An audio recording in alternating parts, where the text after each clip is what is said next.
পুনরুত্থান কালের পঞ্চম সপ্তাহ বৃহস্পতিবার।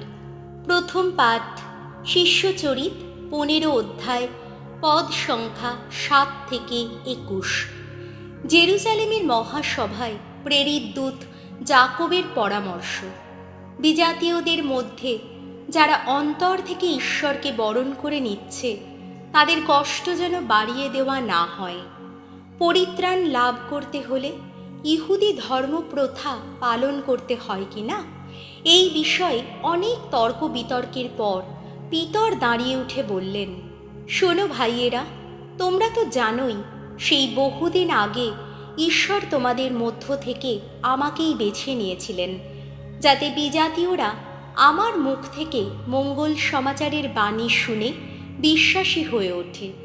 অন্তর্দোষে ঈশ্বর তখন বিজাতীয়দের প্রতি তার অনুগ্রহের স্পষ্ট প্রমাণ দিয়েছিলেন। তিনি যেমন আগে আমাদের নিজেদের অন্তরে পবিত্র আত্মাকে দিয়েছিলেন, তেমনি তখন তিনি তাদের অন্তরেও তাকে দিয়েছিলেন।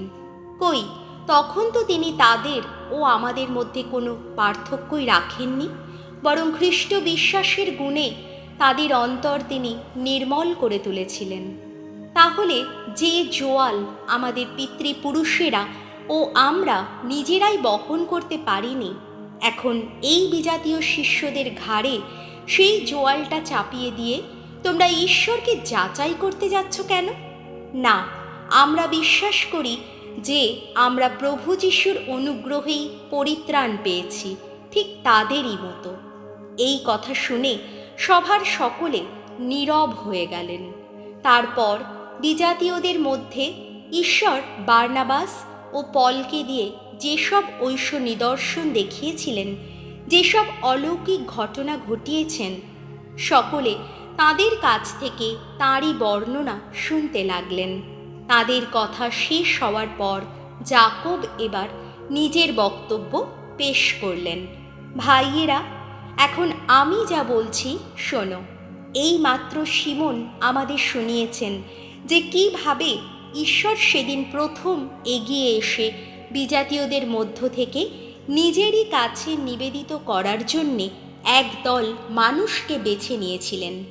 এই ঘটনার সঙ্গে প্রবক্তাদের বাণীর যথেষ্ট মিল রয়েছে। শাস্ত্রে তো লেখাই আছে, প্রভু বলছেন, এরপর আমি ফিরে আসব, দাউদের ভেঙে পড়া ঘর আবার আমি গড়ে তুলব।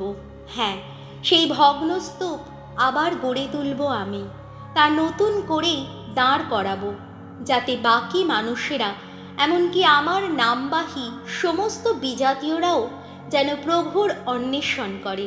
এ কথা বলছেন স্বয়ং প্রভু, আর তিনি তো প্রাচীন কাল থেকেই এই কথা জানিয়ে আসছেন।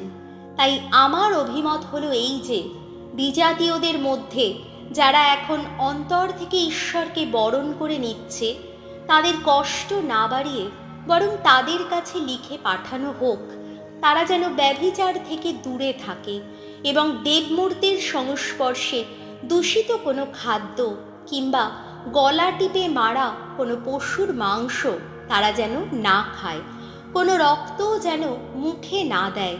হাজার হোক, সেই কত প্রাচীন যুগ থেকে প্রত্যেকটি শহরে এমন লোক তো আছেই যারা মসির বিধি নির্দেশ প্রচার করে, আর সমাজ গৃহগুলিতে প্রতি শনিবারেই তো তা পাঠও করা হয়।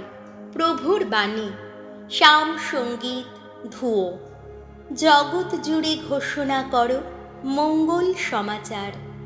ভগবানের উদ্দেশ্যে গাও আজ নতুন গীতিকা। ভগবানের উদ্দেশ্যে গান গাও সমগ্র ধরণী। ভগবানের উদ্দেশ্যে গান গাও, তার নামটির প্রশস্তি করো। ধুয়ো। জগৎ জুড়ে ঘোষণা করো মঙ্গল সমাচার। প্রতিদিন শোনাও তাঁর ত্রাণ কীর্তি গাথা। বিজাতীয় সবার কাছে বলো তার মহিমা প্রকাশের কথা। সকল জাতির কাছে তার অপরূপ শতকীর্তির কথা। ধুয়ো। জগৎ জুড়ে ঘোষণা করো মঙ্গল সমাচার। বিজাতীয় সবার কাছে ঘোষণা করো ভগবান রাজত্ব করেন। জগৎকে তিনি করেছেন স্থিত মূল, চির অবিচল। সকল জাতিকে তিনি বিচার করেন ন্যায়েরই বিধানে। ধুয়ো, জগৎ জুড়ে ঘোষণা করো মঙ্গল সমাচার। বাণী বন্দনা, জয় জয় প্রভুর জয়। আমার মেষগুলি আমার কথা শোনে, তাদের আমি জানি, আর তারা আমার সঙ্গে সঙ্গে চলে। জয় জয় প্রভুর জয়। যোহন রচিত মঙ্গল সমাচার, 15 অধ্যায়, পদ সংখ্যা 9 থেকে 11। তোমরা আমার ভালোবাসার আশ্রয় থেকো, তোমাদের আনন্দ যেন পরিপূর্ণ হতে পারে।